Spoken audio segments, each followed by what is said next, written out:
Interesting chapter को खोलते हैं।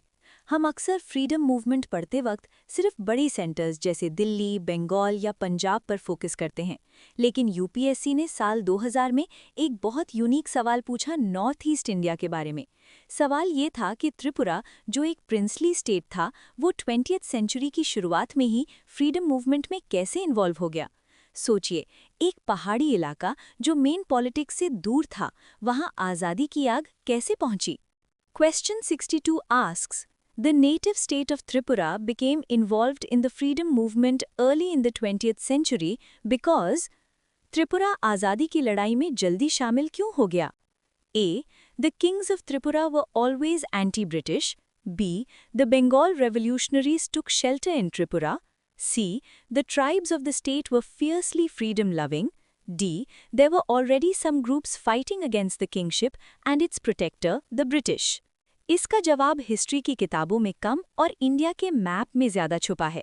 याद करिए अर्ली 20वीं सेंचुरी का टाइम, यानी 1905 के आसपास बंगाल में क्या हो रहा था? स्वदेशी मूवमेंट और रेवोल्यूशनरी टेररिज्म यानी क्रांतिकारी एक्टिविटीज़ अपने पीक पर थे।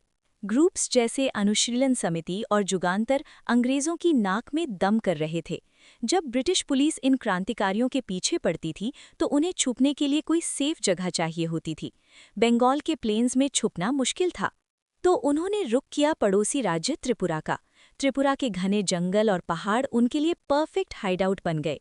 जब ये बंगाली रेवोल्यूशनरीज वहां छुपने गए तो वो अपने साथ आज़ादी के विचार भी लेकर गए। उन्होंने वहां के लोकल्स को इंस्पायर किया और धीरे धीरे त्रिपुरा भी फ्रीडम स्ट्रगल का हिस्सा बन गया। अब ऑप्शंस देखते हैं। ऑप्शन ए, किंग्स व एंटी ब्रिटिश। ये ज़रूरी नहीं, ज़्यादातर प्रिंसली स्टेट्स ब्रिटिशर्स के प्रेशर में काम करते थे। ऑप्शन सी, ट्राइब्स व फ्रीडम लविंग। हालांकि ट्राइब्स हमेशा से अपनी ऑटोनॉमी पसंद करते हैं, लेकिन नेशनल फ्रीडम मूवमेंट में जुड़ने का मेन रीज़न पॉलिटिकल इन्फ्लुएंस था जो बाहर से आया।